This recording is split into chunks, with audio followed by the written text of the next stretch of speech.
So we have the agenda approved, and, Gotta do a vote. oh, a vote to do it. Oh, my God. I am so sorry, everybody. It has been a long, long time, and I obviously am a year older. Now we'll have a vote to approve the agenda. We already did the already made motion, we all the just vote. second, now it's a vote. We're voting 6 So call for yeas yays. It's all of us. and any nays. But just- Any nays? Okay. I am so sorry. Why don't you do this? All right. you do. Now, at this time, we'd like to have Dwayne do the invocation. Thank you, Dwayne. Let us pray. Eternal God, we thank you for the opportunity and the traveling mercy you've given us all to be here today. We ask that you come in and let us have open minds and do what is pleasing in thy sight, and that we can use to help our community and our county. In Jesus' name we pray, amen.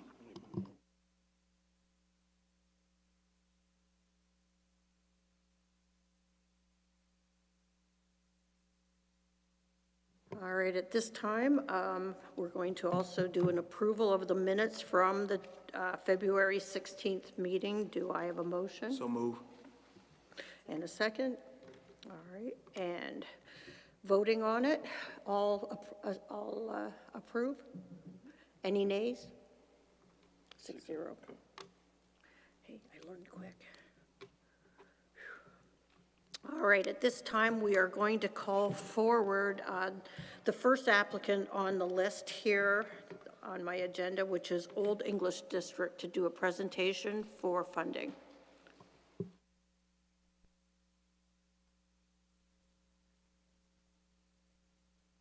At this time, I'm also going to have Jean do a little bit speaking. Just before we get started, I want to know, does anybody have any questions about the state funds and the requirements or anything like that from the information I sent you the other day?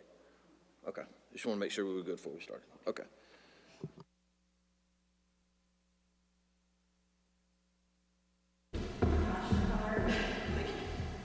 Process of everything. All right. See if I can get my talking notes in place. Ooh, that's loud. All right, we ready? Soon. Okay.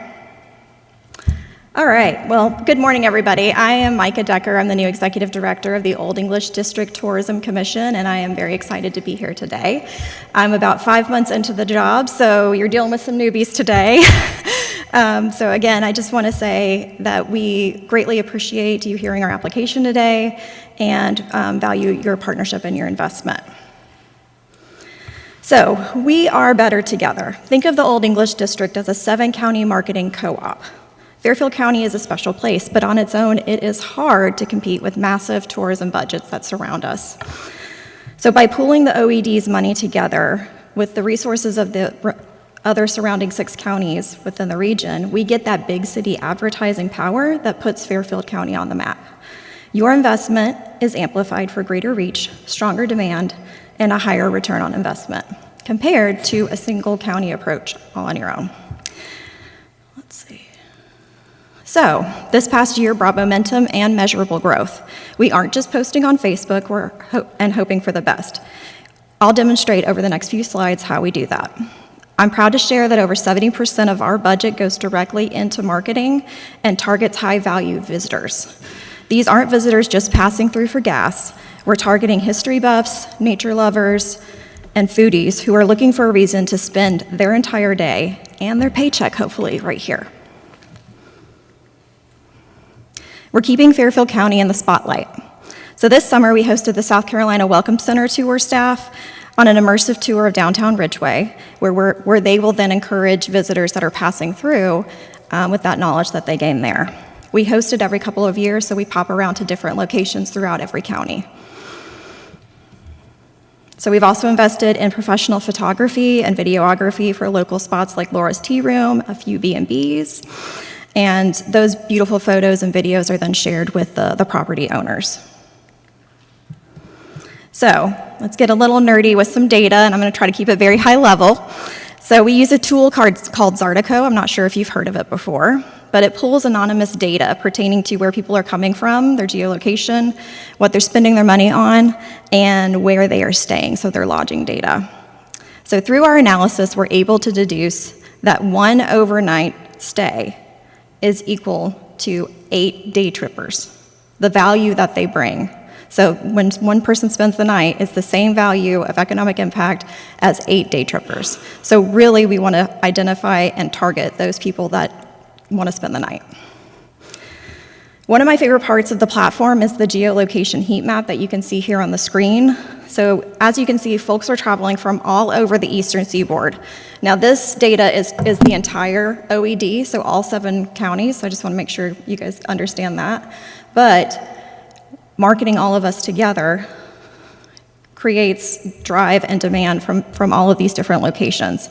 So you can see the clusters are mainly around North Carolina, really all of North Carolina, northern Georgia, and eastern Tennessee.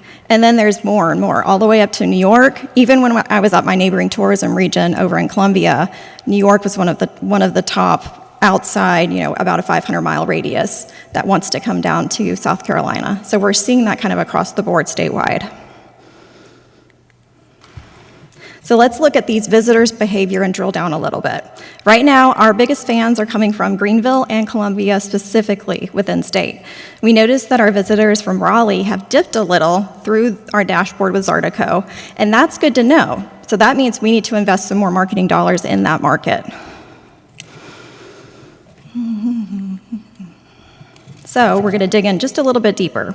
Those Greenville and Columbia markets are leading to overnight stays at about a 9% return. We're seeing that about 45% of their visitor spending is going towards local restaurants. So yay, local spending. And then 30%, yes, is going to gas stations, because you got to get gas, right? But that still feeds the local economy. So what does this mean? The majority of people are stopping to eat and are getting gas. The opportunity here is to convince those folks to then spend the night. And how do we do that? Let's focus on Fairfield County's top attractions, like outdoor recreation, maybe Carolina Adventure World, which is actually one of our top points of interest within the entire OED outside of Carowinds. But Carowinds, we just kind of knock off the board because, they're Carowinds. So I thought that was a really interesting metric to share. So let's look at our marketing and what we've been doing this past year. Keep in mind the majority of our budget is spent on marketing, over 70% of it. Earned media is the most valuable form of promotion because it provides an authentic and third-party endorsement, neutral. It's not a paid ad, it's a lot more valuable, And I don't know about you. Advertising, I think we've seen enough ads that we just get inundated all the time and know that it's a sales piece. But if you're reading an article that's a little more natural, that might encourage you to take an action. So we've secured 33 placements, resulting in 1.1 billion potential impressions, because you can't actually count that, and then with an estimated value of $16 million. So in order to pay for that, we would have had to have paid $16 million. That's a lot, and that's why we really target those travel journalists, travel writers, and influencers. So top-tier national exposure this year, we saw Forbes, Southern Living, Travel and Leisure, and I love Garden & Gun. I don't know about y'all. Now let's look at our paid marketing performance. It's getting more and more expensive to be seen and even to stay even with what we did last year. I don't know about all y'all, but I think we're all kind of seeing that we got to spend more money to stay relevant. And so we are making sure to optimize our marketing dollars the best that we can. Every major campaign channel outperformed industry click-through rate and those benchmarks. So I'm very happy to report that. This higher performance means we're reaching more people, the right people, at a lower cost. The internet is a noisy place, but our ads are working and people are watching our videos at about a 60% rate, which is wonderful. And it's higher than industry average. So video content, those 15-second videos on social media, everyone's looking through. And like I talked about earlier, that beautiful photography, beautiful videography, it's gonna stop you from scrolling, right? You're gonna wanna look and see, oh, where is that? I wanna go there. Now let's look at our website. We overhauled our website about 2 years ago. We've shifted our strategy this year solely to focus on SEO. So search engine optimization. We've got to compete with the AI LLMs out there like ChatGPT, Gemini, but we also want to make sure that we're being cited and brought up when people are searching for things to do in Fairfield County. let's see.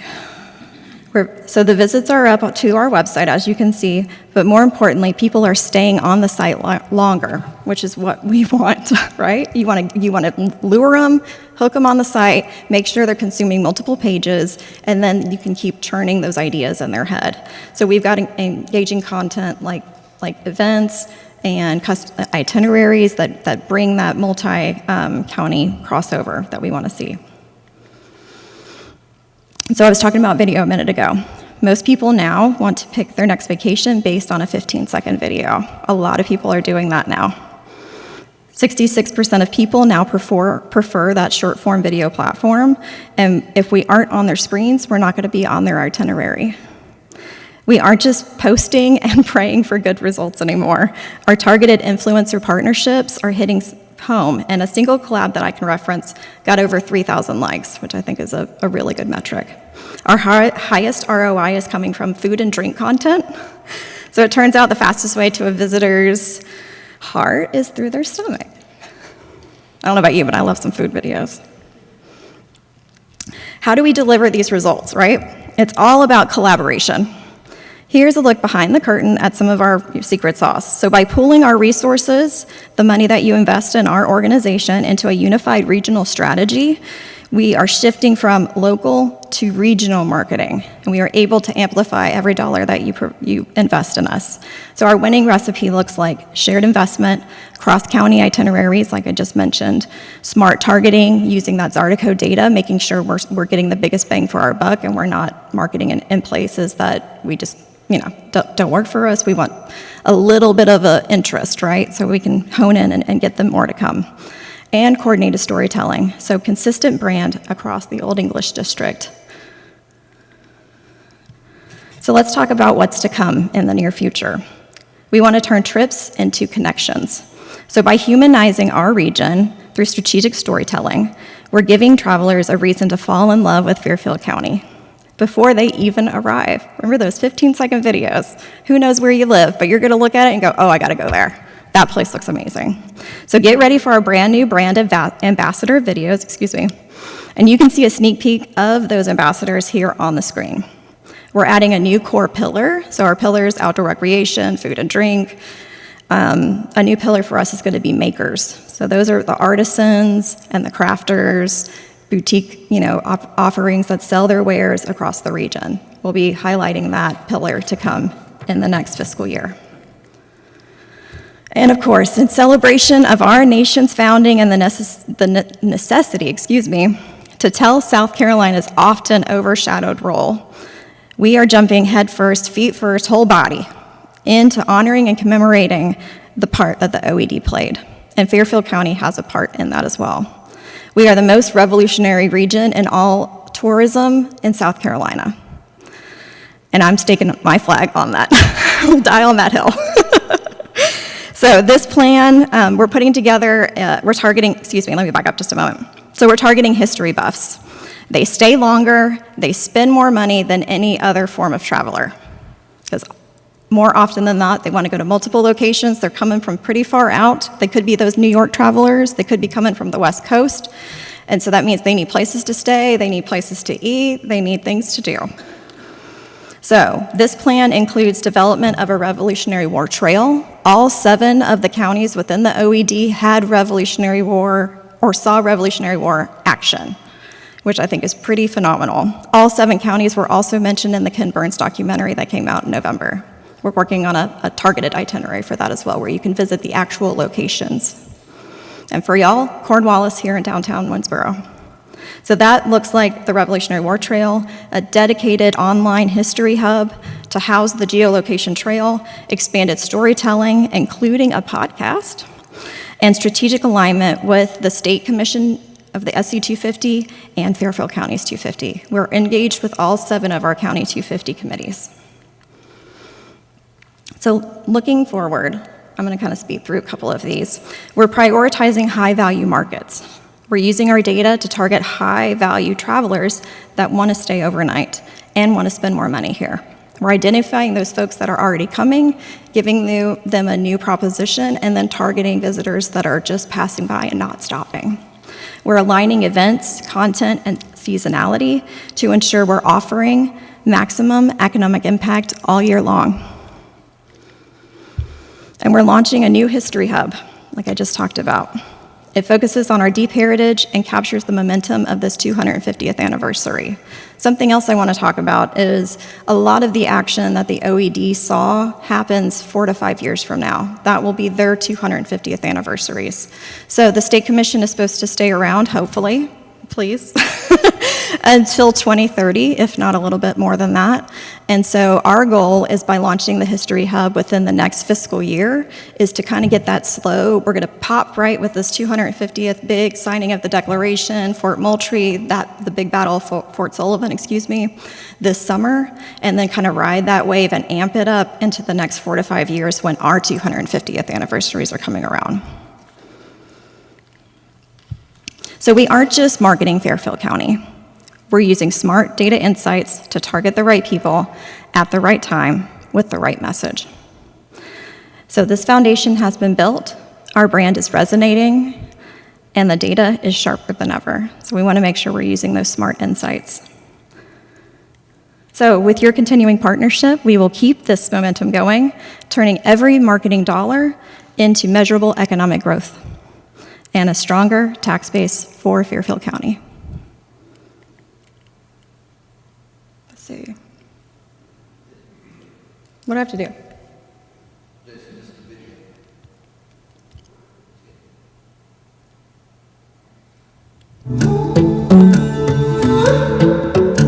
Get on your feet, these sights to see. Rolling hills or city streets. It's out there just waiting on you and me. So look alive, 'cause My show-stopping video's got a dress rehearsal for a moment. We got this.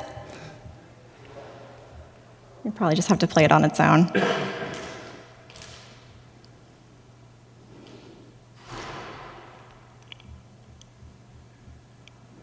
Do, do, do, do. How y'all doing? Here on this cold day. Yesterday was nice. I was like, I didn't know what to wear. Yes. I have a question while they're the you said that you mentioned like the 15-second like where are you videos, or do you know videos? Do y'all do those? We're working on incorporating them. Right now, I think we've got the character videos that we had identified earlier. A couple people are in those around here. And we've asked for cuts of those that are 15 seconds, and we'll be putting them through. We've launched a TikTok channel this year, Instagram Reels, Facebook Reels, YouTube Shorts is another one we'll be utilizing as well. Yeah, those little short videos where people like literally are just driving and say, "Do you recognize?" Those Yeah. are blowing up. They really are. They are, yeah. You guys got any more questions I can answer in the? All right, here we go.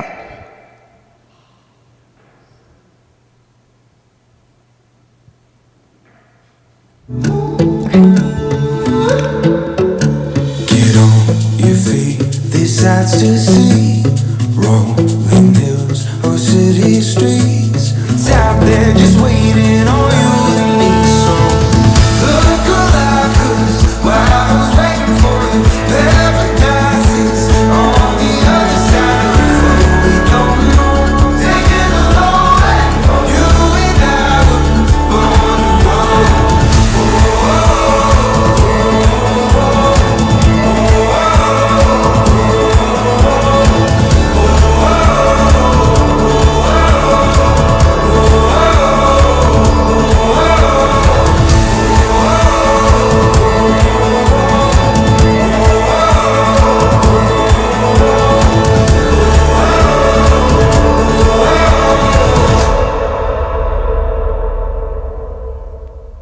So one more thing I do want to add at this very end is that tourism marketing is somewhat changing along with the world as it is, with the emergence of AI, and it is the fastest adoption of any new technology ever. It's faster than the internet. So tourism has to change along with that, and so do many businesses. So we have to evolve from just transactional, we want these people this time, I'm going to share you these numbers. The other reason that we want to focus on storytelling and connecting with character is because you want to humanize the region. I think I talked about that earlier. But the more you can pull on those heartstrings of I've got to go there, I've got to see that, I've got to walk those streets. Okay. The more likely we are to survive the change and the evolution. So we already are recognizing that and changing our website strategy. I mean, it's a brand new baby website, right? It's only 2 years old. So we've changed a lot within the 5 months that I've been here, targeting social media, targeting SEO, and rebuilding some of those foundation blocks because it's coming down the pipeline, and we want to make sure that we are here and marketing Fairfield County along with the remaining 6 of the OED for years to come. Thank you so much for your presentation. It was fabulous. First off, I'm going to start off with just commenting. I'm incredibly blown away at how 5 months on the job, how you've adapted, and you get what your job is, and how to present this also, by the way. I think you should teach everybody to. Well, thank you. Data, I can see everyone's eyes glaze over every once in a while because I can get real into the data. Well, that alone is amazing. I'm going to say for the first time in my entire life, I just got into reels because I was homesick for 7 days. Yeah. And I have become this huge fan. You get sucked And in. it's not even 15, it could be 30 seconds. If it's cool, I'm in, you know? Well, the Following a movie dog studios around. are turning their films into TikTok clips, right? You can watch a whole movie over, like, I can't even estimate how many of those there would be, but you can watch an entire movie on TikTok now. Yeah, but I was sitting there and I was truly blown away by how many waterfalls, trails there are in South Carolina, not within an hour or 2 hours of our Yeah. local area. Yeah.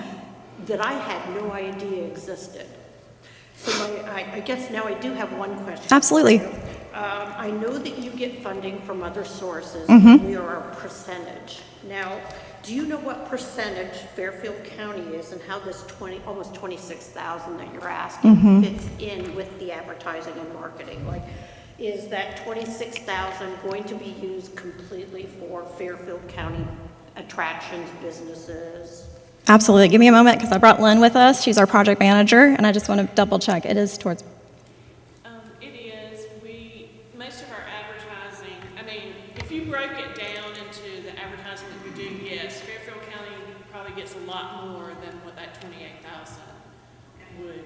But it is going towards marketing and advertising and not operating expenses. As a whole, but if you broke it down to say what we do for Fairfield County, yes. And there's a lot more because we actually are funded by the state with state accommodations tax and some state grants. And so that's able to offset our overhead costs, and we don't have a building. So we're a remote group, which means we're able to be out in the region much more than I would say. I'm coming from a neighboring region, like I just said, and we had a building, and I just felt like I was stuck there all the time. I can tell you, in my 5 months, I am averaging about 1,000 miles a month driving around the OED to make sure that I'm meeting folks. I've come down and toured Winsboro and actually had one of my last interviews down here at the chamber. But we want to make sure we're boots on the ground. Those relationships really matter to us. Thank you so much. That was a great answer. Does there anyone else have any questions? Since I'm part of that, should I recuse myself? Okay. Okay. Yeah, Thank you. it's a good question. Any other questions, guys?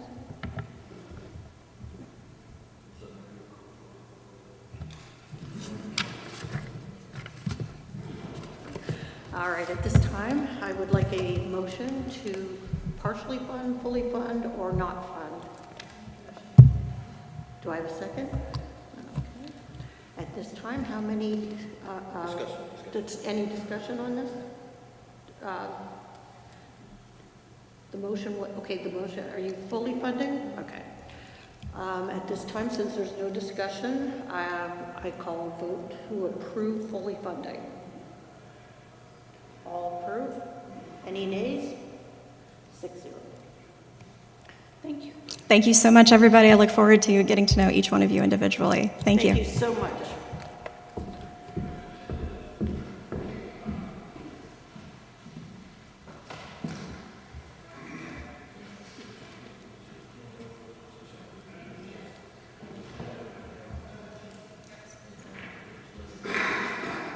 Yes, I will hold it.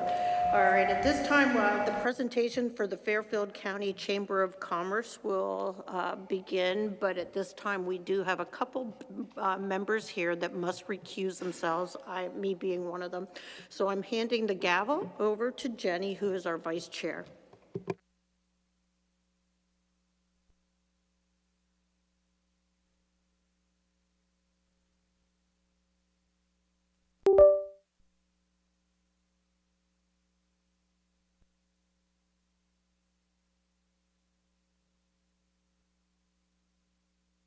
I am Stacy Hare, the new Executive Director of the Fairfield County Chamber of Commerce. It's a pleasure to be here this morning, and I too look forward to getting to know each and every one of you individually and working together. I brought along with me today, and you should all have a copy of the 2024-2025 Fairfield County Tourism Data Impact Report.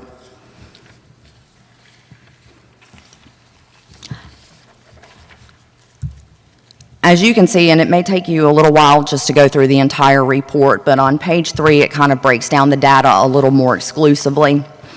And if we look at that, just based on what we utilized from the Railroad Museum with metrics that we could track for that, we're seeing close to a 45% to 50% increase yearly with tourism travelers here in South Carolina. Right now, it looks like a majority of our tourists are coming from the Charlotte, North Carolina area, and that is followed behind the Greenville, Spartanburg, Anderson, and Asheville area, and then it goes from there. However, metrics were able to be tracked at the Wings and Wheel event, and it was discovered that there was a person there as far away as Alaska. So we are reaching people on a broader coverage than what we may have originally been in the past. So that's super exciting for us. We also, during that Wings and Wheel event, which we work closely with assisting on every year, as you know, as I mentioned, we were able to track the metrics by using a clicker as folks walked into the gate. And by doing that, they were able to find out that that event brought in just a little over 1,300 attendees, which by consensus, with just viewing, because metrics had not been tracked in the past, did give an overall consensus that was an increase. So that's a big win as well. Over the past year for the big grab and the Rock Around the Clock, obviously there was no way to actually track those metrics, but again, consensus, folks on the ground that were there spectating, participating in the event, gave their consensus that those events were much larger in scale than previous years as well. So I think that the increase in tourism is definitely on the incline, which is proven from the impact report. So that's a big win for Fairfield County. And that's what we want to see increase. And that's our mission at the Chamber, is to make sure that those increases take place. Currently, we are working on some very exciting things. We're working very closely with the South Carolina 250 Commission as well as the local South Carolina 250 Committee to ensure that that event's a success. That would be a tremendous opportunity for Fairfield County. We're really excited about that because that will bring in, obviously, guests from other places, even just going off of, like Micah said, history buffs.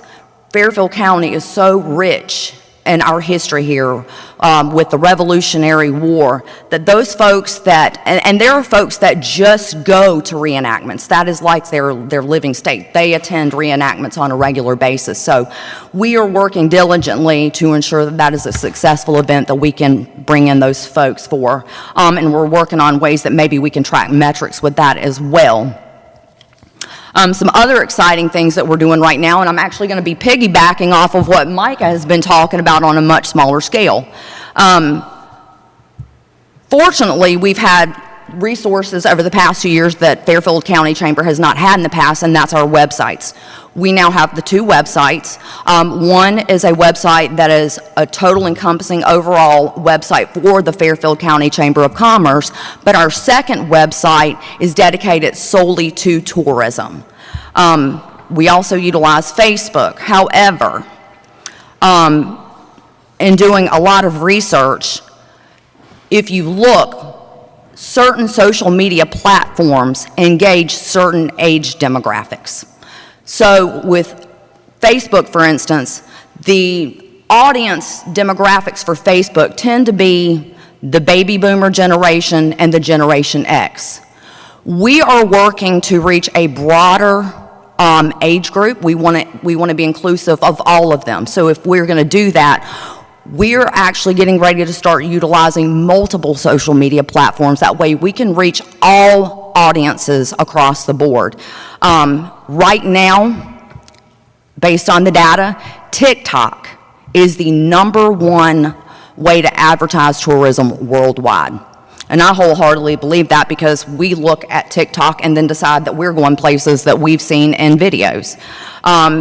Like Micah said, it's just a human approach. You're giving someone a video that they can see. It feels like you're there. You get the experience in a little video, but you want the real experience, so you visit that area. TikTok reaches the generations of the millennials, Generation X, and Generation Z, as well as the baby boomers, so it's a little more inclusive. Instagram kind of reaches a target audience of the millennials and the Generation X and Generation Z. So our focus right now is on broadening that age demographic. And the good thing with TikTok is that the visibility reaches out on a much larger scale. It's a way to reach out nationwide and potentially worldwide, because we do have a lot of international visitors that come to this area. And with Scout coming in, we have the potential for even more. So if we can reach a much broader audience, that is a tremendous benefit to Fairfield County to increase our tourism here. We are also looking at working with content creators, because algorithms, times of posting, all of those things make a tremendous difference as to whether there is a potential for virality in those videos. So this is something that we are diligently starting to research into, work with, so that we can get these implemented and reach a better target audience. Another thing that we're working on is implementing a new CRM system at the Fairfield County Chamber of Commerce. We're kind of outdated in some aspects. So not only would this CRM system allow us better member management, event management, but it would also allow us to track metrics which we have not been able to do so in the past. There's a lot of integrations with the CRM system that would work hand in hand with our website, with tracking. So we think that would be something that would be a wonderful opportunity to help assist in this process as well. So those are just some of the, the events and the projects that we're working on. Those are, honestly, those will increase throughout 2026 as we kind of delve more into that and branch into some other areas. But we're super excited about our path forward, and like Micah said, staying relevant, because obviously we're seeing things changing with how advertising and marketing is done and how you reach your different target audiences. So we're looking forward to that expansion. Regarding the budget, we are not asking for any changes from the 2024 to 2025 budget. We ask that that remain the exact same as last year at the $227,228. I thank you guys for your time. If you have any questions, please let me know. Thank you. Any questions? I want to congratulate you on coming to be our new chamber president. Thank you. You got big shoes to fill with Dylan. You know what? I was very worried about filling those shoes. I've known Dylan since Dylan was a teenager, and that is the smartest guy that I think I've ever met. I think you're pretty smart, too. Well, thank you. All right, so for the Chamber's request for funding for $227, or $227,228, do I have a motion to fully fund, partially fund, or to not fund?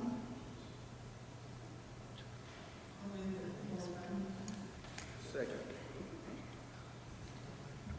Any discussion? Then all in favor? Any nays? Thank you so much. Thank you. I hope you guys have a great rest of your day.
All right, everybody, at this time, we'd like to ask Pig on the Ridge for their presentation.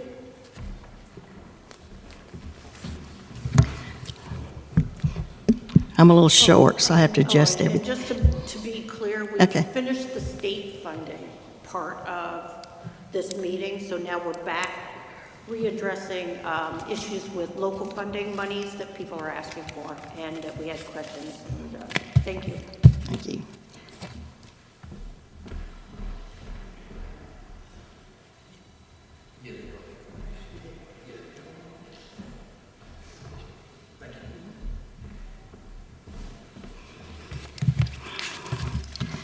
First of all, I'd like to thank the committee for letting us apply late.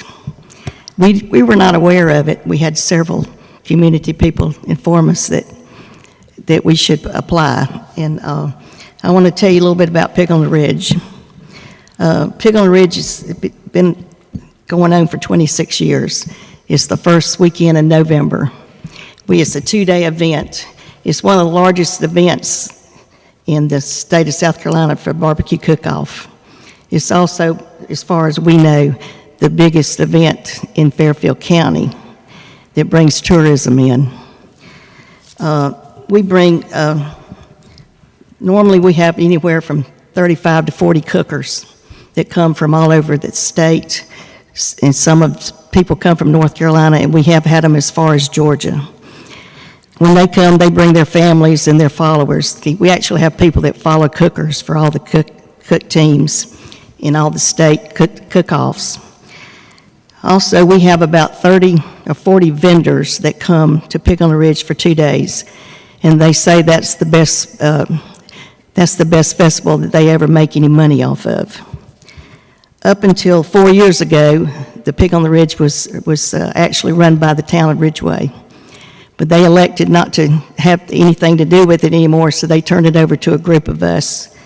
And we formed a committee, and the people on that committee is Gloria Keefe, which is me, Tony Jones, Tony Kraut, Belva Belton, and Mac Miles. So we kind of threw that together and started working with it. We learned a lot by the first year, but we had to cancel it for 1 year for COVID, but it's been very successful. Our only advertising has been word of mouth, or we advertise in the Voice newspaper. But with this grant, we'd be able to advertise all over the state and maybe get more cookers to come in, more vendors to come in. At one time, when they first opened Pig on the Ridge, after a couple of years, they had up to 75 cookers. But some of those cookers are old, and they've died off, and they've quit cooking. But I feel like if we were able to advertise Pig on the Ridge and statewide, we would bring more people in for bringing tourism into our area. And I would like to meet with the chamber director, and I know she's new, and she probably doesn't know about Pig on the Ridge, but... Yeah, you do. But it is one of the biggest tourist function that we have, I think. We also give back to the churches. We give the churches, after Pig on the Ridge, we give the churches money every year to buy Christmas presents for the needy children. And we've given things to the town, like the town clock. We've helped the fire departments. We try to take that money and put it back into the town. And everybody that works for Pig on the Ridge is strictly a volunteer. We do pay some people, like our secretary, that has to send out letters and things like that, but our volunteers come from the churches. They've been very helpful. We could not do the Pig on the Ridge without the volunteers and our sponsors. We get sponsors from local businesses, and we appreciate everything that we get from them. But that's kind of, anything you want to say, Tony? This is Tony James. I'm Tony Jones. I've been doing it for 26 years, since the day this started, me and my dad. You know, we keep all our money back into the county of Fairfield. We use all our vendors, as many as we can, through Fairfield County. We try to keep everything in Fairfield County. I'm just going to be straight up and honest with you. After COVID, the rise in prices on everything, including security.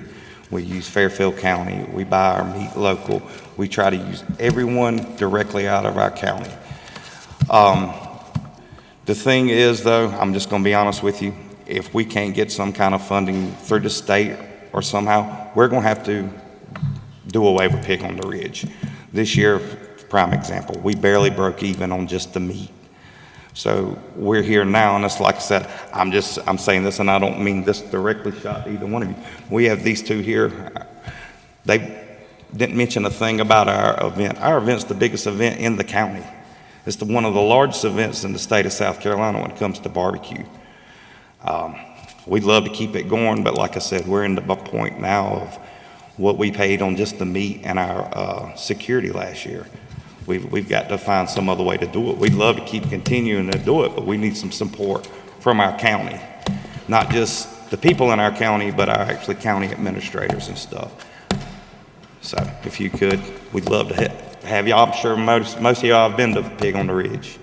We start working on this thing 8 months out. I finished Doco Rib Fest this week. When I'm done with Rib Fest, I start on the Fairfield County thing. So it's a lot of time and work involved in it. And we'd really appreciate any support, help, volunteering, anything like that that y'all could do for us. But I think the county really enjoys Pig on the Ridge. So. Any questions? Thank you so much for your presentation, and I've been in Fairfield County 5 years, and I've been to Pig on the Ridge every year but one, because I live just down the road, and it is very impressive. And if you don't get to a certain vendor at a time, the pig is gone.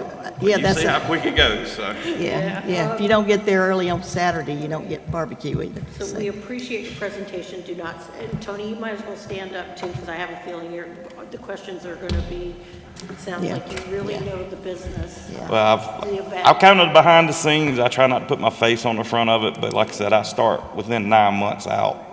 So at this time, I'm going to open up questions to any of our committee members. I have a question.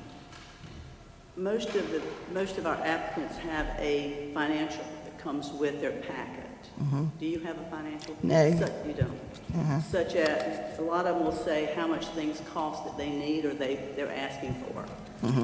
Such as, I know that the cookers pay a fee. No, ma'am. No, they don't. Cookers pay nothing. We charge nothing for an entry fee. Okay. We supply all the meat, all the paper products, everything they receive Where do is you get supplied the by money? us. Where do you get the money? We raise our money through donations and stuff. Right.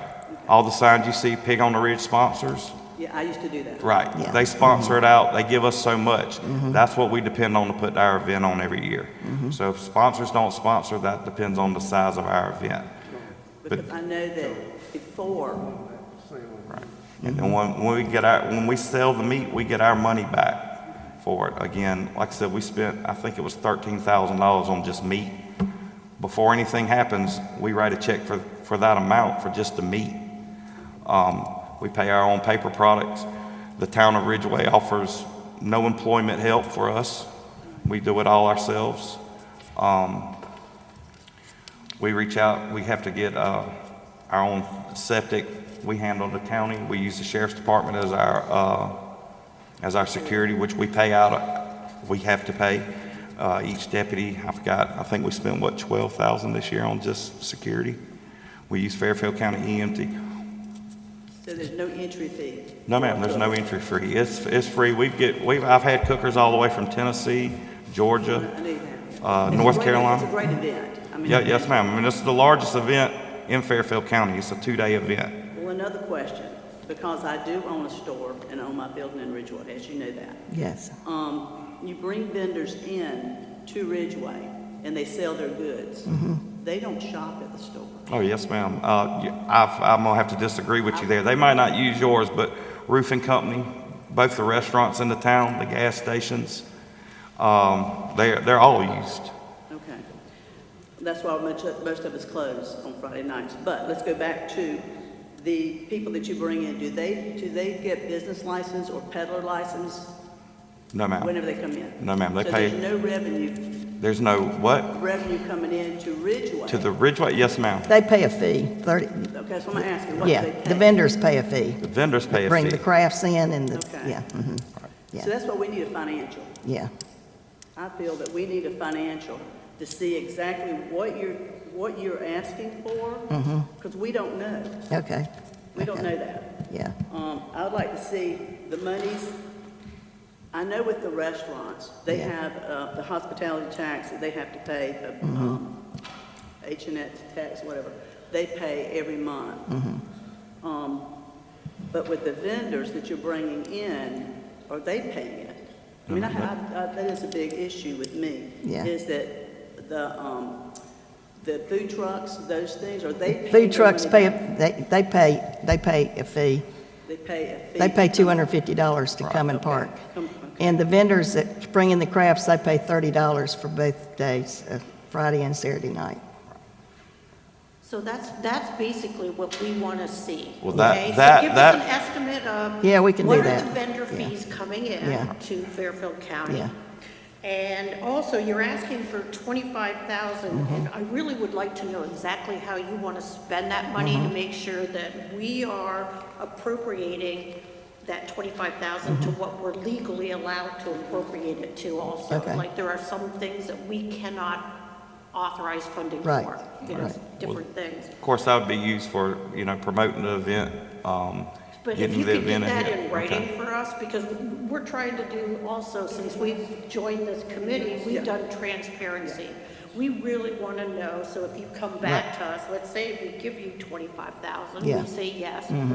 Next year, when you come and we ask you how that money got spent, Yeah, that it did get spent exactly how you said you were going to do it? Right. Or if you didn't, did you Yeah. refund it? Or however, we're just trying to make sure that everything, I really want you guys to succeed.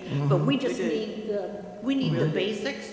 right, I To say understand. yes. Yeah, yeah. Does that make sense? Yeah. So at this point, if you could get us, If we could table it, we'd if like we to. table it, Now, were you asking, does the vendors pay us, or do they pay the town of Ridgeway? all of it.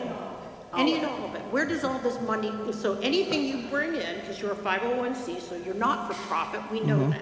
But this money comes in, where's it going? Right, Back into the So, event. I understand what you're so saying. vendors are paying, sponsors are giving you X amount, and then Yeah. you have all this money going out. Just give us a Last year's, just give us what you did last year. Right. Yeah. yeah, because Yeah. and now you're giving us Okay. the worst That's no case problem, scenario, right. and that'd be awesome, Yeah. because that would show you need funding, and that, just, now, how can we do this so we can get this So I set aside an auxiliary date of March 9th, which is next Monday, in case you needed one more meeting to go through any applications. So y'all can set to table it to that point. But I'll also, we're gonna get recommendations to, I told them to council by the 16th. So, Okay. with that in mind, just, you can table it, but you can table it to that, to Just to the 9th. the 9th, yeah. Yeah. Go ahead.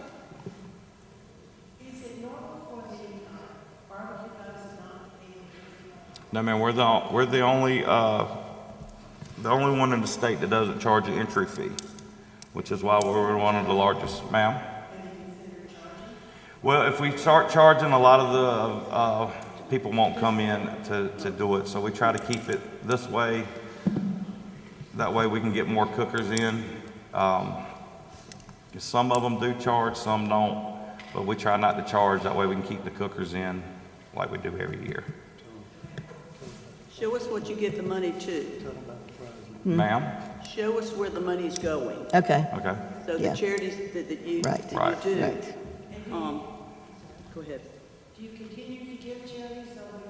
Yes, ma'am. Yes, ma'am. We're a charity event not only to the churches, but if somebody in the community, we had a house burned down, one of our people in the community, we make donations to stuff like that. People in the community might get sick in a hard time. We don't bring it up. We'll call them in, donate a check or something to them for that. We try not to be flashy about where we put our money to who, what charities. But, you know, if you need to see some of that, we can show you definitely.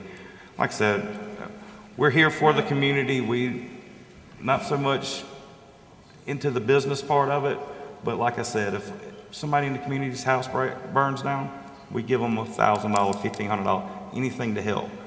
You know, so that's our main thing is our community.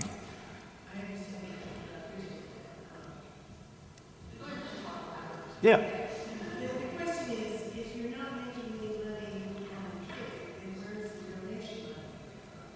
The donation money comes from the sponsors. We get a $250 sponsor. Yeah. We It's not just the pig we lose. When you say the pig, are you talking about the event or the actual barbecue? The whole event. The whole event. I'm not saying that we're losing money, but we're doing all we can do to break even. We've had to cut things back. You know, we have to, and like I said, we have to set our whole infrastructure up, which takes 2 weeks. I mean, we do security fencing, porta potties, water, ice. I understand. I was involved with Rock Around the Clock for years.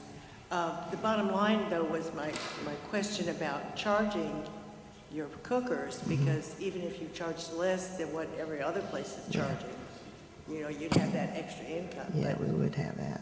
But all again, these years, you've never charged? Yeah. for 26, and that's Yeah, like I we said, haven't I know we changed need to make changes, but again, for 26 years, we haven't charged anybody, which is one of the things that makes our competition as big as it does. These guys come in and they're getting the points for the South Carolina Barbecue Association. End of the year, they do a thing, whoever wins, just like any game, they have a playoff and all that stuff. You get points, they win at the end of the year. You know, the South Carolina Barbecue Association, it costs us money to have them to come in just to judge. Dealing with the Barbecue Association like I have with the 2 events I put on, I do the one in Blythewood also, Blythewood Rib Fest. The association says this is what makes y'all big. Y'all don't charge the entry fee. With the entry fee, you're going to get some of your money back, but it's not enough to have to deal with 2 people not showing up. Next thing you know, you got everybody saying, well, they didn't show up, we want our money back. Or it's easier to go about getting the donations for, because if I start charging the cook teams to come in, then I'm going to have to start charging more for my tickets and everything. Because then what happens is they feel, well, if I paid for this meat and I don't sell it, I can take this meat home. We try not to do that, because once you let them start charging, they figure they bought that meat, then they start selling whole butts and stuff like that, which comes back into the process. That's why we make them chop all meat. Before, if you let them buy in, technically when I hand them their cooler full of meat, that's their meat. There's nothing I can say or do. They can hand that meat out however they want to. They can wrap that meat up, put it in the cooler, and take home with them. So that's why where we say, we don't charge you an entry fee, so when we hand you something, that's our material we're handing you, so we expect to get something back for it, which is why we don't charge the entry fees.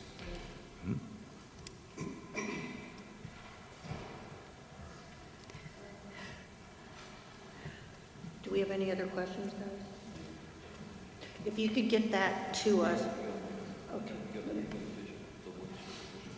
Okay. My motion at this time is to table, I'm asking for a motion to table this until the 9th.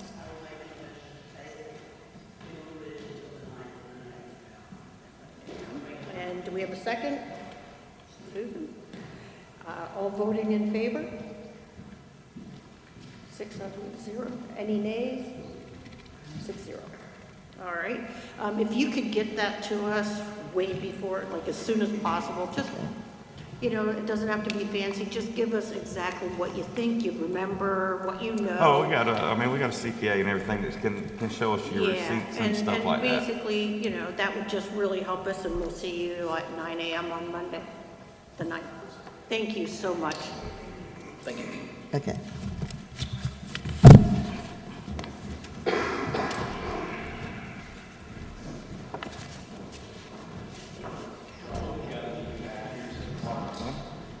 All right, at this time, we have old business to attend to, and it's presentations that there were questions from the last meeting on the 16th. And the first one on the list is Town of Winnsboro. All right. Thank you very much. Good morning. Again, I'm Chris Clausen. I'm the town manager for Town of Winnsboro. I have the Mayor Demetrius Chapman here today as well, and Carol Propswright, the grants administrator. So we've added a couple things to the application, but again, there's the project overview. We're looking to make improvements to the Fortune Springs Park, adding playground amenities, as well as the Christmas tree in the downtown area. So the first project is going to be the Christmas tree replacement. These things are quite expensive. This will ideally, though, enhance the downtown district, its aesthetics, and hopefully increase holiday attendance, strengthening our seasonal tourism marketing, and this is part of an effort really to boost the retail in the downtown area.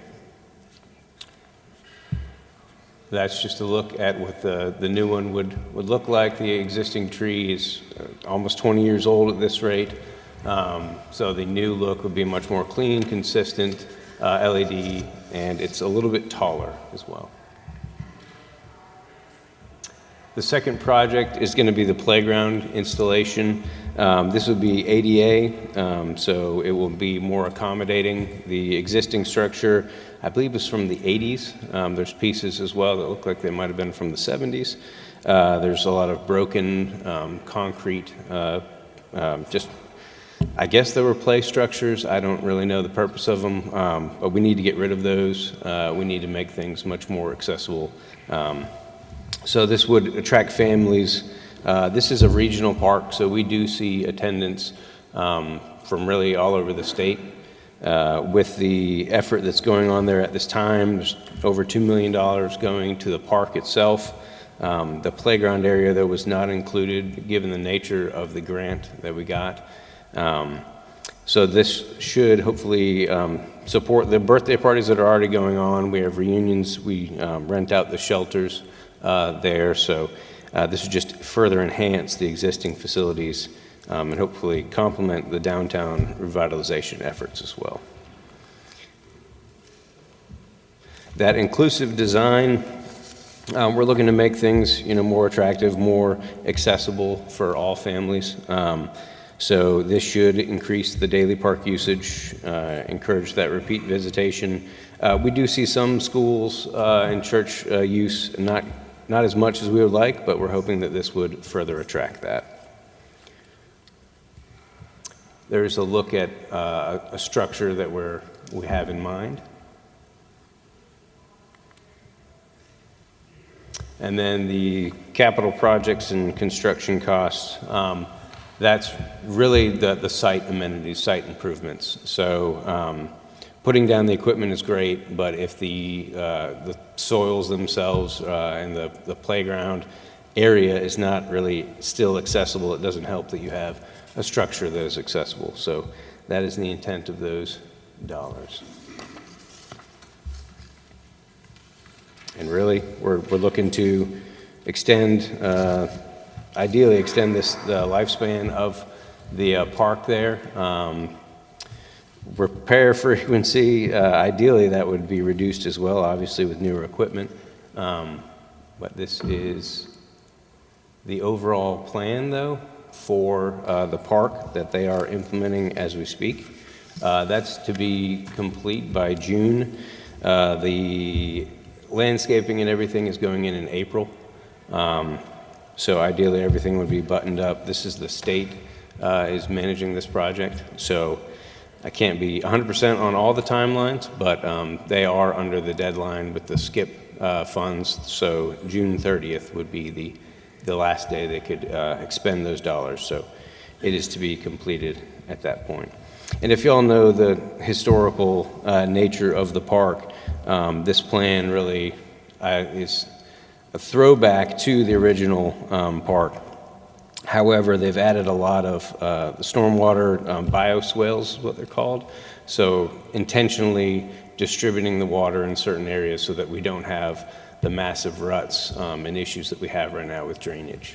So. Overall, with all these improvements, we're looking for that 15 to 25%, ideally, of increased in holiday attendance for the Christmas. So we're looking for more visitation in Fortune Springs Park and more tourism related to, for hopefully to support downtown as well. There's just a quick detail of all the different components, 3 projects, and the conclusion. So strengthening seasonal tourism, supporting downtown revitalization and small business growth by proxy, regional visitation and year-round economic activity. So, are there any questions? Thank you so much for Sure. for coming back. Yeah. And I know we had questions from the committee members that were here. I was not here. I might have a couple, but I'm still trying to digest all of this. But anybody have any questions that they'd like to ask right at the second? So one of my questions is, did the Christmas tree go up $4,000 in a week? We did pad some of these numbers. Again, it's reimbursable. So if we don't spend it, then that's fine. We're not going to ask for the reimbursement over that number. However, I was pulling from a catalog. So if we needed any more for that line item, we just upped it to $30,000. So at the end of the day, if it comes in under, obviously we wouldn't be requesting reimbursement for that amount. So another question we talked about last week, in your previous paperwork you sent us, it said that you were going to be renovating the parks around town as well. Mm-hmm. I noticed this time those parks were left out. Well, we're not asking for funds for those parks. Some of those parks are already being renovated by existing projects. Okay, but they were in the last packet we had, those parks were in there, and then this week they're not in. The only reason they were brought up, I think, is because a question came up about them, but that was not in the original packet, no. We did talk about, so Friendship Park, we currently have a PARD grant we are pursuing. We've had some issues with that. The municipality is requesting funding for the purchase and installation of new inclusive play structures at local parks. That's more than one, that's plural. That was just typo. We're specifically talking about Fortune Springs Park. But I did ask the question specifically, was that including the Fraser Street Park? Because you mentioned it as it being Mootry and another street garden, something like that. Mm-hmm. And you did state that, yes, it did include Fraser Street Park. So I guess I misunderstood your question. When you were asking what other parks are we working on, I had said that yes, Friendship Park, we are pursuing right now. That's not this grant funding. This grant funding request is just for Fortune Springs. So Friendship Park, we already got, is it 25,000? 24 from PARD, from the delegation. So we are pursuing a shade structure there, a gazebo type structure. We're also going to make more accessibility, extending some sidewalks and such. That's the goal for that park. Martin Park is actually, that's, I think tomorrow there's a meeting with the county. They're going to bid that out. That's a CDBG program that they have. So that's, Martin Park is in the Zion Hill community. So I was taking off from your question last time when you said, what about the other parks? So I said, oh, there is funding that we're getting for some of those other parks through other grant funds. Yeah, so my questions were specific, and I had gotten specific answers, but thank you. Mm-hmm. I think that's one of the reasons we asked you to come back, was the confusion over those other parks that we didn't feel were supportive of tourism, that we couldn't give you any money for those parks because they were not tourism related. That's my understanding why we asked you to come back today with more information. So we have that now. Thank you. Okay. Are there any more questions? Yes, I do have another question. It's the play equipment. How is that going to bring tourism in? That's enhancing a regional park that we already have. It's for the community. Mm-hmm. Okay. There's also rental opportunities there, correct? We could, I mean, we rent out the armory itself, and then there are just agreements for the shelters. If you get over 25 people, you have to have insurance, but we don't charge for that. That is just something that we allow. I believe our policy is, though, it's supposed to be in-town residents. So I don't know if it might be in-county as well, but, I mean, we're flexible with it. So that there raises my question. That's not tourism. That's not bringing someone out from 10 miles away, let alone 20 or 50. And the actual definition was 50 miles to bring people in. Like, can you explain how $250,000 is going to bring people into this area from 50 miles away, 30 miles? Yeah. Sure. So the funds, just want to make sure everybody's clear. The funds are used to enhance like the experiences, the facilities and stuff like that. So when you're looking at when you're enhancing a facility, you're not going to see like a dollar to person ratio. Like you're not going to say, well, I'm spending $10, I'm going to get a person, something like that. It doesn't work like that. You're basically enhancing the facilities that you have. Like I was at the Armory this weekend for a race. County held a 5K race there. You had kids on the jungle gym or what it's called, swing sets, all that kind of stuff. It enhances the experience of people that come here, and a lot of those folks were actually from out of town. So it's not necessarily, even if you're coming to like an attraction, let's say you're going to the downtown Winsboro, if you see, you know, like a picture of Fortune Springs Park, you might say, oh, I want to visit that as well. So it enhances different, like this is Winsboro's tourism areas. So this is that's what people come to see. So it doesn't have to be like I'm spending this dollar to get this number of people. It's enhancing facilities, which is allowed within the actual process. Just want to explain that a little bit better. We do have data to support. We already get people outside of 50 miles. So the Armory is consistently rented out, and there are people that come back for reunions, and so we've had, I mean, Florida, all over the place. So there is already an existing draw there.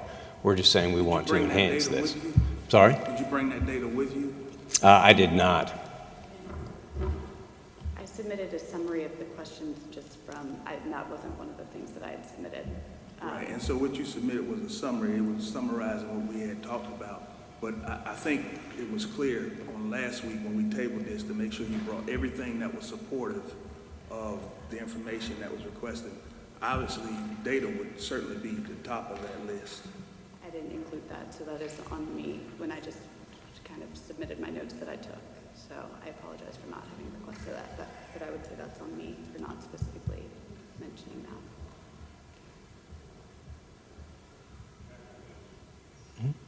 I'm not so up to speed on what's going on there, but you mentioned $2.7 million is the project, right? And it's state ran. That was the total grant allocation. It looks like the contractor's coming in at less than that. So the only thing that I have a problem with is when we're at the end, or, you know, putting in sidewalks, ADA, that, they're not doing any of that. As they walk away, they just put in the drainage, and they're gonna walk away, and they're leaving that blanket for you to paint.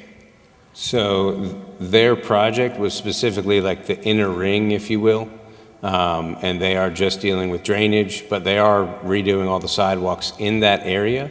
The playground area is just outside, so they are not making improvements to the playground area. Does the committee members have any other questions? All right, at this time, I would like a motion to partially fund, fully fund, or not fund the town of Westboro for this revitalization project. Do I have a motion? Do I have a second? I'll second it. At this time, voting to approve fully funding this project. 2. Any nays?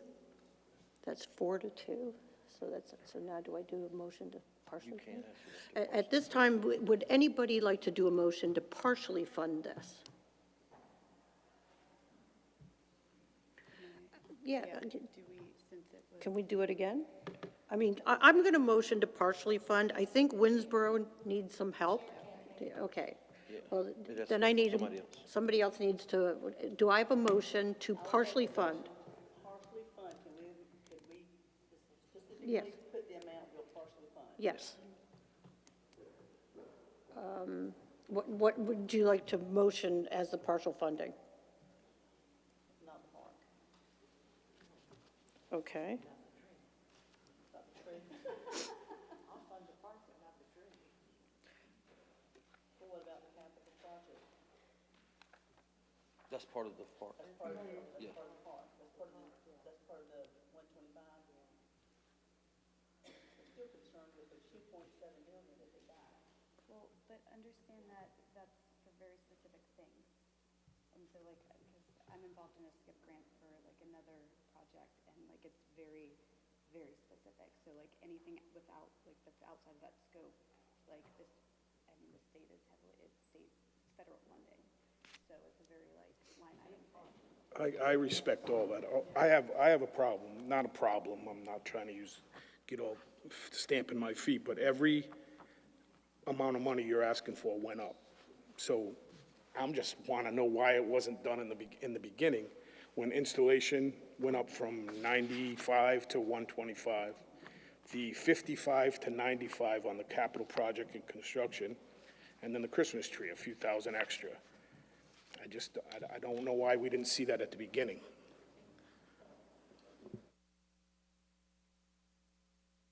So we were just adding some additional, ooh, that got really loud, in case those numbers did go up. So we may be able to bring it all in much lower. Ideally, we do. But we wanted to make sure that we were actually making more of an improvement to not just add the playground structures, but to redo that whole playground area, ideally. And then the tree was, you know, where you have taxes, you have shipping, you know, those weren't necessarily taken into consideration. Are these construction costs actually based on a bid or information coming in from them, or is it a? It's just a quote, an estimate, no. So, I mean, we will bid it out, obviously, we'll go through all that. That's just to make sure we could actually move forward with the project. We're having an issue at Friendship Park right now. We thought 25,000 was enough for a structure.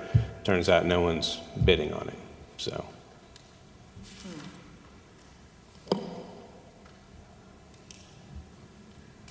So do I have a motion to we do have a motion to partially fund, and I second it. At this point. No, you got to name a price. Okay, and You got to name a part of it. I can't do that. Yeah. Oh, I can't. So, do we have an amount to partially fund?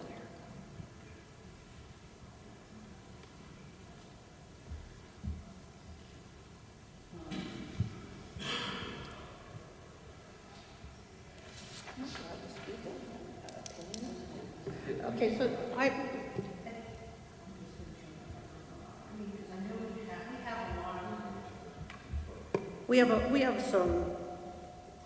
I really believe that we want to try to help Winsboro, because Winsboro is faltering.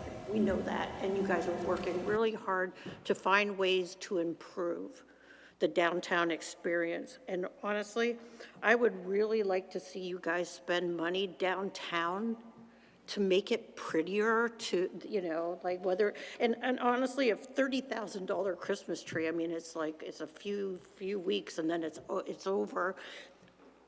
I'd rather you take that money and put pretty lights in, or, yeah, not Christmas lights or whatever. I'm talking things that stay up year-round, like to revitalize year-round. Yeah, enhance the whole experience. To be right, like, and that would want to stroll the downtown. Because honestly, I come into Winsboro, and quite frankly, I do business and then I leave. There is no reason for me to stroll the street of Winsboro, Congress Street. And it, like in this capital project, and is there any way that you can fund or do something with money that we want to give you that we don't feel is being thrown away? That we're going to bring people in and they're going to stay in. Oh, they're going to walk down the street to the other shop, and they're going to, and maybe we'll get more shops in. Like the capital project, I think that is probably the closest project that you have that I can see that is something valuable in a growth experience. But that's for the recreation. It's the capital to do the recreation. So that's just for the park. Huh? Right. Well, and okay. no, go ahead. One question. Funding for downtown to make it viable, make it prettier, like the sidewalks and and whatnot. Do you have funding for that? $4 to $5 million, to be honest. We've looked at rough estimates for a road diet downtown, and that's something that obviously would be very politically charged. But yes, to redo the downtown, and actually DOT is already going to do something around the clock. So they are going to do somewhat of a lane reduction right there. But that's still in the planning process right now. The COG approved $65,000, I think it was, to actually study that. Those are long-range projects. That's a 5-year cycle. So I don't know where that's at. I could ask the COG. But there is a plan to do that right there. But even that interchange, it would probably be about $500,000. I'm going to turn this over to Jean to. So just to clarify, as a committee, we can't tell them what they can apply for. Like, that's not. You're saying it will get funded. But I will say this, the town of Winsboro is actually the largest contributor for local H Tax dollars, and this is what they have chosen is their priority for tourism. So, I mean, both of them qualify. Everything qualifies under the laws. So it's, yeah. I feel like it's strategic that these projects that they're requesting funding for are synergistic with existing projects. Like, to finish the park upfits, and upfits is not the right word, I apologize for dumbing that down, but like to complete that project and then be able to move on to the next, because. So I'm not against the community, and I'm not against rebuilding a park. But if we rebuild the park, which is down near the Armory, bringing people to the town that they don't have anything to stroll for. It's the opposite of what we should be looking for. You're strolling, and then you have a park, not a park, and then you come strolling. I'm a business owner on that street, and I'm not seeing, I've been living here now for 4 years, and I just would like to see, and I know we can't tell them, Gene, what to do, but that's why, so if you want to partially fund, I'd be willing to. I'm a good guy, I want to help out, but that's as far as I do. You'd have to have a number for. So at this time, I need a committee member to give me a funding money for.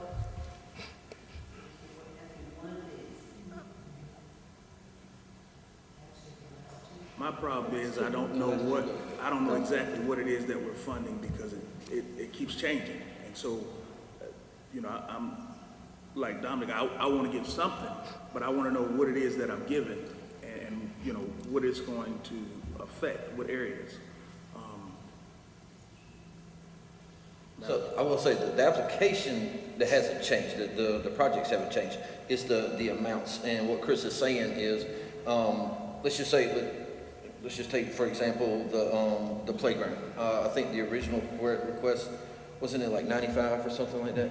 I think it was like 95. So if they ask for the 95, but that comes back and says, well, the actual thing is 110, or even the installation is more, then they'll have to hold off or go get town funds to finish the project or something like that. So what they did was ask for more, and it's all reimbursed. Is that I was told there was going to be several playgrounds, and now I'm hearing it's just one park. And so that's my concern of funding the playground. I don't remember several. I do, because I asked specific questions, and that was, just as she said, the reason we tabled it. Because I specifically asked about Fraser Street Park. I remember that being discussed. I don't remember him saying this was a part of the application. I just know he was talking about reading the application, enhancements. Parks means more than one. And that's the reason I asked that question, because I seen the S, and it was more than one. And that's why I asked specific questions for specific answers, because it was more than one. So now we're playing on words. And if you have a quote, you get a quote, and someone will quote, and then there's always a percentage that maybe if it goes over cost, that's for them to hand in a change order. That's how that works. It's not give a price and then see if we can get it for that, and then if it's not that much, we'll kick you back 40 grand. That's just not how it works. Has this been quoted out at all? Work, I wasn't aware of that. So I thought this was a reimbursable grant, so that if we, ask for something, we're going to pursue it, and then we're going to ask for reimbursement. I didn't know that there would be an ongoing basis where we could ask for more money. Is that the case? Yeah. Right. Yeah. Reimbursement. Now, I think what Dominic is saying is there a quote like that you have now that says, okay, let's say the jungle gym, I don't know what to call it, the play structure is $125,000. Like, is there an official quote? I think that's what he's asking. Not an official, because that's time consuming, that getting the playground people to come out and do all that. We can do that. It was just short turnaround.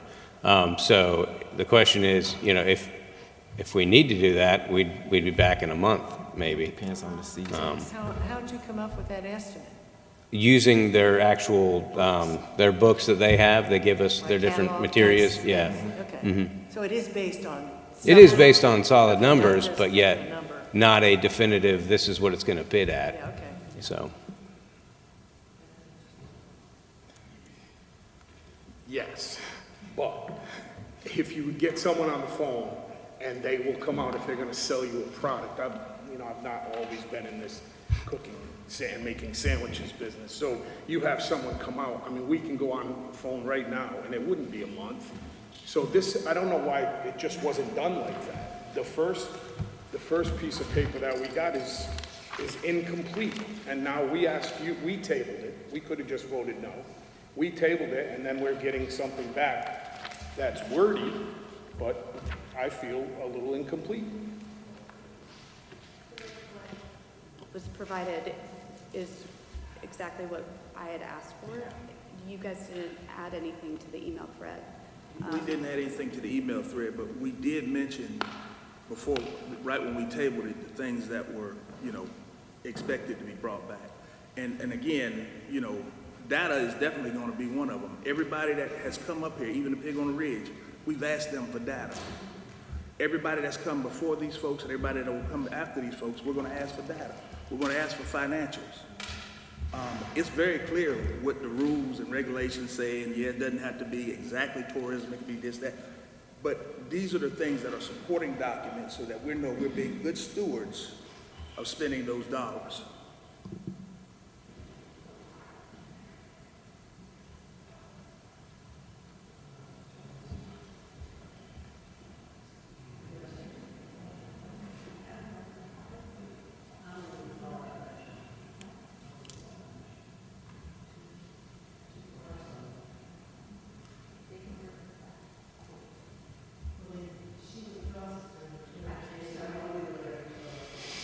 So I'm so sorry that this is very confusing.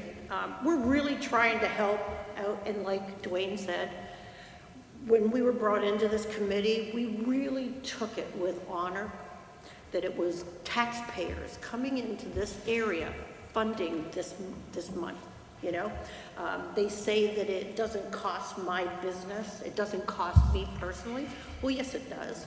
It does cost me. I have to pay those taxes in every month for people that come and use my business. And I want to make sure that we fund according to the law and being good stewards with this money, We want to make sure. So we're not trying to be jerks. Because we would love, but it is we are really, this is a new committee. The county council thought, you know what, we need a committee to help us go through all of this. Everybody who's asking, because this is quite daunting. Quite honestly, some of us have been on committees before, different committees, but this is my first, and somehow they thought I could be a good chair. I think it was, nobody else wanted it. But at this time, if you can bring us anything by the 9th, I would ask to have a motion to have you come back for the 9th, since we are already meeting, for you to bring us some data. Bring us the stuff that they're asking for so that we can make a decision.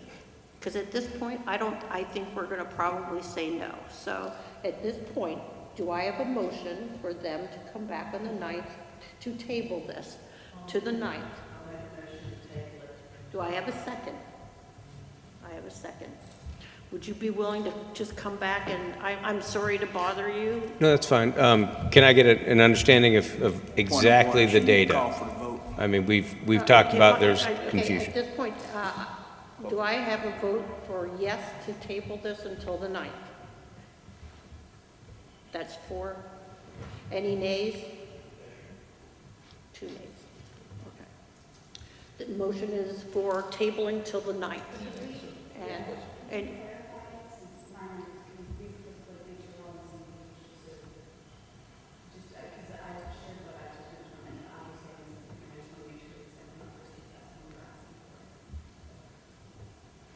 what, yeah.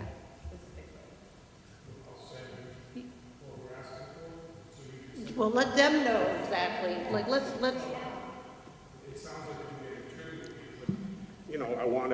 I want to know the price of everything. I'm not 1,000% in agreement with your tourist bit. So there's a lot that's going to have to pull me out of this to say that this is for tourism and not community. And believe me, I love this community, and I give as much as I can to this community. But for tourism, I don't think at times that this is meeting what we have guidelines for. So that's my problem. And you can spin it any way we want, but it's in the guidelines we were given. They're that thick. I've read every page twice if I had to. I guess my biggest thing is, can you bring us some quotes?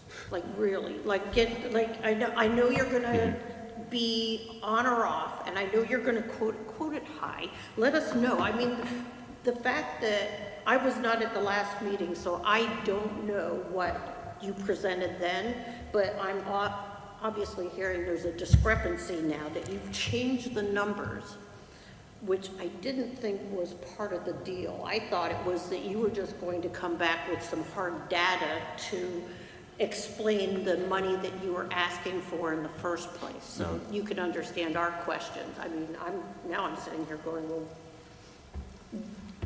so having some decent quotes, knowing, and the data to tell us what we need to know. If you could bring that on the 9th, we'd really appreciate it. So I just ask a follow-up. I mean, is it more productive than to go for a different project? So it sounds like, I mean, I know you guys weren't pitching, but you were pitching more of the downtown improvements. And so do we need to pivot? Because even if I get that data, I scramble this week and get all that data, it sounds like you're still pretty divided, and it may actually not even go forward. So if it's more conducive and a better use of our time to look at something else for the downtown, then we can do that. I don't want to bring the data and then you still don't actually want the project. So I feel like if you could weigh in on that, I don't know if you can, but. Yeah, I mean, these can be awarded year-round. So, Year-round. and applications can actually be set. If y'all wanted to hear it, if not, they could actually submit it to the Shreveport County Council. Actually, you know what? I know you only have a week, but quite honestly, if you can present us something that I literally think we're open to any ideas that you guys have to build tourism and to spend this money so that we can get downtown Winsboro and the community revitalized. I'm all for you bringing anything that you can, including data on this. I think I don't know how this will play out because I'm only one vote. But I think you should, based under the rules, you can present anything to us. So I would say yes, please do. Okay. With some data. With some data. I would love to see you with a plan to bring businesses into Congress Street. We did that in Ridgeway by lowering rent to get them in and giving them the opportunity to have a storefront. And I know that, I believe Winsboro's bought some of the buildings, or Fairfield County's bought some of the buildings. Just trying to get some businesses in that will help, especially now that you have the Carlisle here. That's going to be a gateway in. I think an enhancing from there would be a plus for downtown and bringing tourism into Congress Street. If you guys have any other questions, we will submit an email to you with a recap, okay, so that you're ready for the 9th, but we look forward to seeing you. Okay, thank you. Thank you. Appreciate it.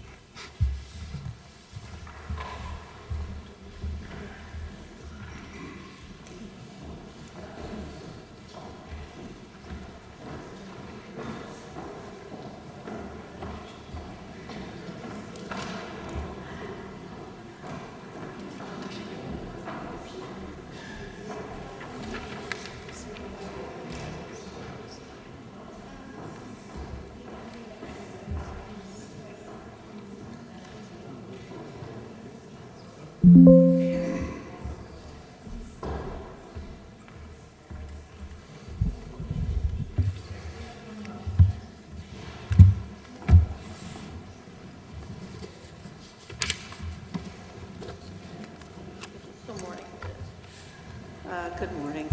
Good morning. Hey, welcome. I'm sorry I missed your first presentation. This at this time is Fairfield County Parks and Recreation. They were tabled to come back to answer some questions today from the committee. And welcome. So we were here 2 weeks ago, and we were asked to come back. There were some follow-up questions that needed to be answered, so I've provided those answers in the packets as well. I should note that when I went back and got the bids for the restoration and the construction of the pickleball and tennis courts, we did add, our total funding went from 220 to 255, with that being added to the tennis courts. So the funding went from 170 to 185 for the pickleball courts. In your packet, if you look at, so we put this project out to bid at 2 different times, okay?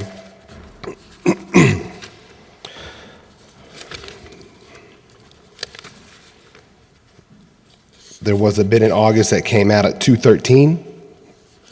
And then in September, we had 2 bids that came out at 242 and 288. So I have based my numbers on the 288. Okay, so I just want to let y'all know that I based it on that, because we can get bids and we can put estimates out, whether it's August, September, January, February, but those amounts do change when we end up in July. So that's why I've gone with the larger amount, and I just want y'all to be aware of that.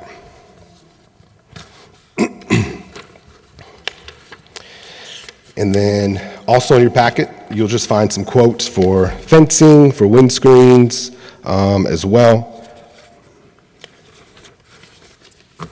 So those numbers are all there. If you have any questions, I can answer those questions for you. The next part of the packet, when we were talking about pickleball and how to bring people from out of the area into the county, so we have done some research and we've compiled some data for you as well. We were able to secure these numbers through our online sign-up system through Team Reach. So at our 2 main pickleball locations, that's going to be in Ridgeway and in Winsboro. And out of 100%, we're looking at about 75% are actually coming from outside of the county. Okay, and with the majority of those being from the Blythewood, Lake Carolina, Columbia area. And then in Winsboro, in the back gym here, about 50% are coming from out of the area. And some of those are coming from Columbia as well, because they play on different days, so we stagger their indoor play days. So if they're playing in Ridgeway on Tuesday, Thursday, they will come here and play Monday, Wednesday. Not all of them will come, but some of them are coming, and then we also have some coming out of Chester County as well. And then so when it comes to the restoration of the courts, our long-term goal is to host a regional and area tournaments. That's the goal, because we want to be able to bring people in from outside the county. So I did have a couple conversations with Rick Martin. Rick Martin is the director of the Camden Tennis Center, and they have 8 pickleball courts where they're at, and tennis courts. They do pickleball tournaments, tennis tournaments, and he shared with me that they run anywhere from 3 to 4 pickleball tournaments a year. And they draw approximately 100 to 125 players total, and out of those total players, about 75% are from outside of the area, okay? Now, he did note that it's kind of hard to quantify how those players spend money, but he knows that they do spend money, okay? And so our goal, after talking with him, our goal would be to run 4 tournaments per year, but we would stagger those opposite of their tournaments there, because we don't want to step on anybody else's toes, and we don't want to offer double the opportunity. So our goal would be to register. We'd like to start out anywhere from 60 to 80 players per tournament in the first year. Those costs, the low end is about $60 per player, but approximately 20 players would be coming from inside the county, given these projections, and 40 to 60 players would be coming from outside of the county. So if we run 4 tournaments a year, if we multiply those numbers, you're looking at 160 to 240 players coming from outside of the county, in addition to the free play times, okay? And then when it came to some of our funding requests, we also had funding requests at Drawley Park, and we have the same goal there to have area tournaments, district tournaments, specifically for baseball. We are currently signed up with an all-star league called Braves Country Classic. And what Braves Country Classic has done is they are recreational-based tournament, and they are in 6 different states. And so each state produces a state champion, and then they go to Atlanta to play in the Country World Classic. So our goal would be to host either the area district tournaments or the state tournament at Drawley Park, okay? And so these tournaments do include baseball and softball. We would look to host in 3 different age groups. That's our 8-year-old group, 10-year-old group, and 12-year-old group. And that would be for both softball and baseball. So you're looking at 6 total teams, or 6 teams per age group, so that's a total of 18 teams coming from all over the state. Different agencies that are in the Braves country that have registered with Braves country. You have Irmo Chapin, North Augusta, Newberry, Charleston, Mount Pleasant. You also have teams out of the Spartanburg area, so they're coming from all over the state, okay? And if we kind of look at those numbers in more detail, when you're looking at those 18 teams, well, each team's going to have 12 players on it, okay? So we're going to multiply that 18 by 12. You're looking at 216 players total. Well, let's say that each player brings 4 guests with them. You know, they got mom, dad, whether it's siblings, aunts, uncles, grandparents. We're going to go on the low end. We're going to say maybe that player brings 4 guests with them. So we're looking at 864 guests for that one tournament, okay, coming from outside the area. So those are some numbers that I've tried to give you a realistic view on. We did just have, and there are current events that activities that we host currently where we draw from outside the county. We did have one of our 2 5Ks this past weekend. We had 43 runners that were in the race. Out of those 43, 27 came from outside the county, okay? They came from, a majority of those players came out of Columbia and Lexington area, but we did have a couple come from Florida. So just wanted to mention that since that is kind of recent news for us.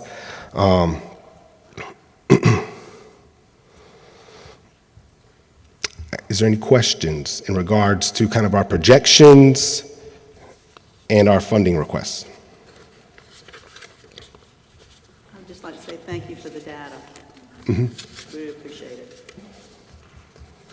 it. It was difficult, but I think we have opened up a nice partnership with the Camden Tennis Center, and Rick is a really good guy. If you're ever in Camden and you want to play tennis or pickleball, I would highly recommend his facility.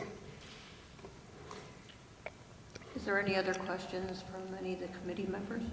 Well, I just want to say I appreciate that you're looking at the tournaments, because that does bring in a lot of people, and that will bring in hospitality to the community, because a lot of these children are playing softball, baseball, soccer, tennis, and the more that we have and we can do tournaments, that's bringing them in, and that's revenue. And currently, so we currently travel during the months of June.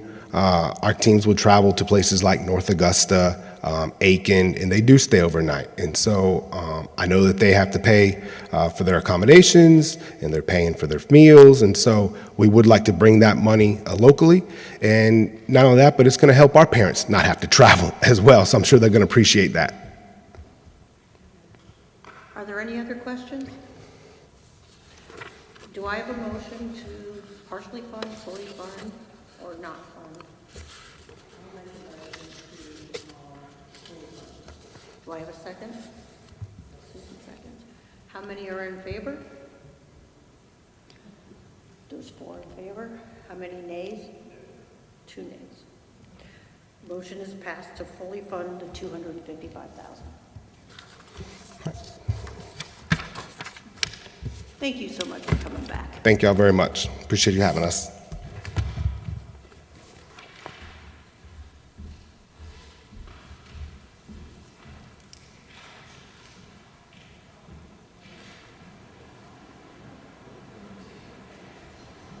I do just want to add, just so everybody understands how local A&H works. The towns can sign up for local A&H tax. Town of Winsboro did not. They chose to let the county do it and then get the funds from the county. So in 2 years, the town can actually take those funds back if they want to, which is about $700,000. They contribute 40% of the A&H tax funds. So just kind of keep that in mind. We can't tell them what their tourism projects are.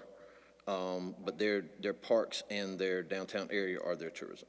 So that, everything that they have asked for does qualify. So I just do wanna have make a sure everybody- question about what you just said. So, if they can take that money back, what's the purpose of them having the money in there anyway? You saying that they can take that money back, right? No, what they can do is, in 2 years, they can reapply to get their own local A&H. So if a town defers, so like the town of Ridgeway has, I think it's a 1.5% or 2%, 2%. So you can go up to 3%. So the town takes 2%, and then the county comes in and says, okay, we can go up to 3%, let's take 1%. So the county has gone in and take 1%. The town of Winsboro chose not to, declare that right and to let it go through the county so that the county can disseminate funds back to them. And then, so basically, there's that 3%, but in 2 years, they can actually reapply. If they feel like they're not getting any funds back, they can reapply. Right, so And they have precedent. and that would be in their best interest, it sounds like, because then they could use those funds how they would likely see fit. Yeah. That's good. But it would also take about $700,000 from the county as well. Just, Gee, I totally understand it, but we can't have them dangling that over us. What I see as a business owner on South Congress, I could go, and I'm not here to argue with people, but there needs to be a listing of what's important and where it begins. And I'm not trying to, downtown, after hours, I have a few events that I do some dinners, and after hours, that main street turns into a whole different world. Saturday afternoon and Sunday, same thing. but see, the thing is, though, this is for accommodations and hospitality tax. This is not for Winsboro strategic plan. We can't make them, we can't force. No, I'm just saying they can. I'm just letting everybody know they can. Yeah. Yeah.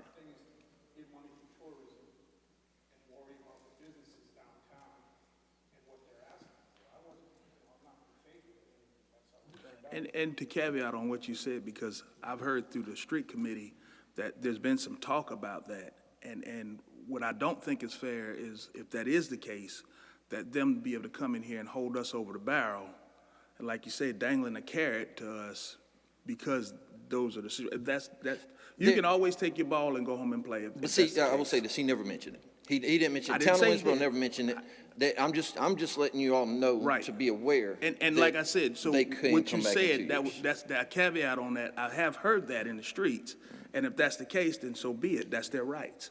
But I don't think that should be a determinant or driving factor for the rest of these folks who come in here and they do what they're required to do as far as providing financials, filling out the actual form correctly and completely, and then not changing up the horses in the middle of the stream, as we've had here not once, but twice now. And it sounds like it's gonna be a third time at that. So, I mean, it is what it is. I've read this, what the requirements of the Accommodations Tax Committee, like I said, 2 or 3 times, and I'm very aware, and we bring this up every meeting of, let me explain to you how I'm very aware of how these funds are to be spent and how they can be spent. But at the end of the day, this committee was formed so that we can get a diverse sense of folks giving their opinions and their expertise, some of you, on how these funds should be spent fairly. Not just be spent, but to be spent fairly. And it's not fair for them to come in and not do their homework and be able to receive the funding. Because pretty much I took it haphazardly when you brought it in. It wasn't completely filled out, for one. And you just give it and say, in my mind, I'm thinking, okay, well, you know that you can go back and take these funds later, and these are our funds anyway, then do that. And let these people get a fair shake at how we disperse these, or recommend these funds to be dispersed. But again, they didn't mention that. I was just making sure everybody was aware. that- But it has been talked about in the street. I'm from Fairfield County, and I've heard those things, and I can't prove or deny that those things have been said, but from what you're telling me, there's some truth to that somewhere.